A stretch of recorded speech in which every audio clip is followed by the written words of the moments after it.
Assalamualaikum warahmatullahi wabarakatuh. Perkenalkan, nama saya Adevia Putri Nanti. NIM saya 0801242131. Di sini saya akan membahas tentang hakikat bahasa. Manusia adalah makhluk sosial yang mempunyai naluri untuk senantiasa hidup bersama. Manusia harus mengadakan interaksi sosial untuk dapat hidup dengan sesamanya, karena interaksi sosial merupakan kunci semua kehidupan sosial. Tanpa interaksi sosial, tidak mungkin ada kehidupan bersama. Syarat terjadinya interaksi sosial yaitu adanya kontak sosial dan komunikasi. Kontrak sosial merupakan tahap pertama terjadinya interaksi sosial seorang individu atau kelompok yang lain dan dikehendaki terciptanya interaksi sosial, maka mengadakan komunikasi. Oleh sebab itu, manusia harus memiliki alat komunikasi yaitu disebut bahasa.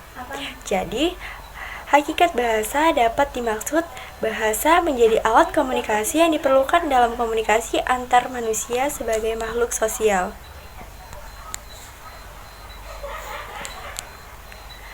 Hakikat bahasa menurut para ahli. Menurut Abdul Khair, bahasa adalah sistem lambang bunyi yang digunakan untuk berkomunikasi dan bekerja sama oleh kelompok sosial. Menurut Harimurti Kridalaksana, bahasa adalah sistem lambang bunyi yang digunakan untuk berkomunikasi, bekerja sama, dan mengidentifikasi diri oleh anggota kelompok sosial. Fungsi-fungsi bahasa. Jika dilihat dalam sudut pandang penuturnya, maka bahasa dapat berfungsi personal atau pribadi. Yang kedua, jika dilihat dalam sudut pandang pendengar atau lawan bicara, maka bahasa dapat berfungsi direktif.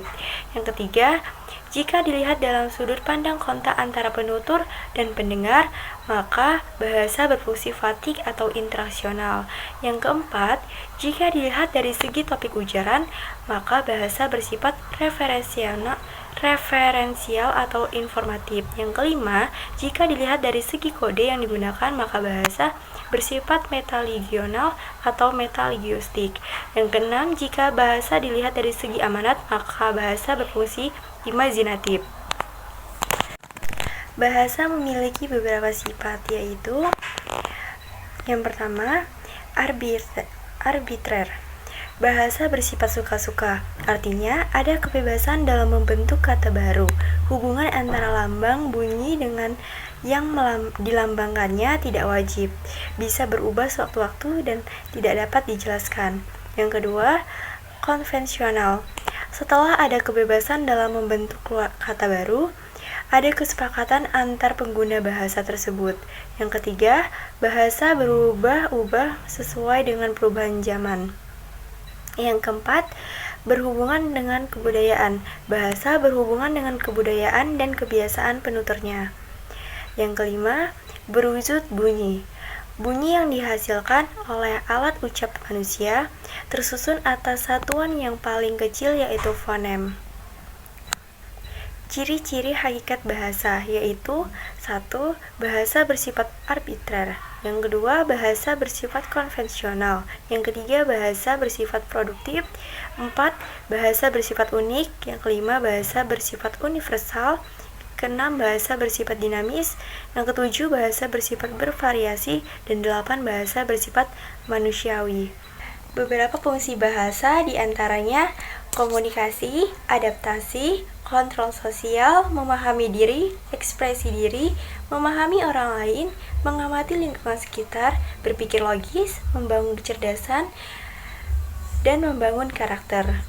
Adapun fungsi lainnya, fungsi bahasa Indonesia yaitu yang pertama sebagai sarana untuk menjalankan administrasi negara. Contohnya seperti membuat regulasi atau aturan dalam undang-undang dan dalam hal membuat pidato kenegaraan. Yang kedua, sebagai pemersatu antar suku di bumi Nusantara. Yang ketiga, sebagai penampung kebudayaan yang ada di bumi Nusantara. Yang keempat, sebagai identitas bahasa Indonesia dan kebanggaan bangsa Indonesia.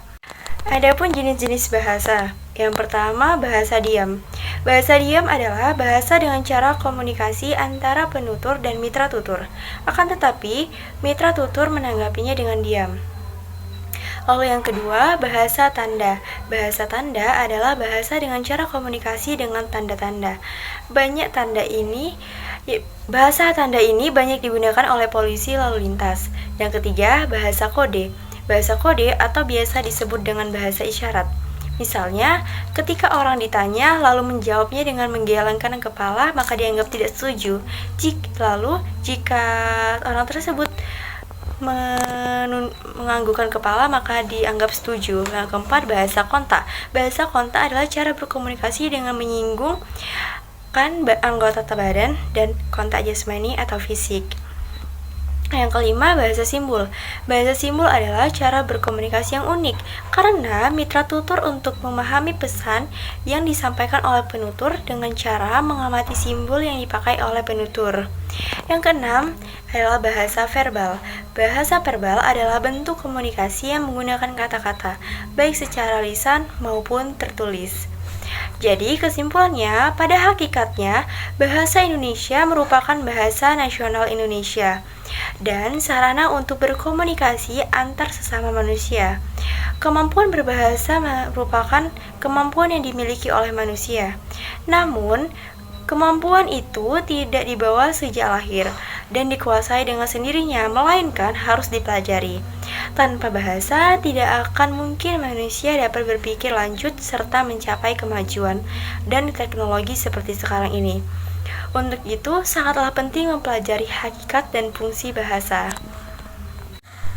Sekian yang dapat saya sampaikan mengenai hakikat bahasa. Lebih dan kurangnya saya mohon maaf. Wassalamualaikum warahmatullahi wabarakatuh.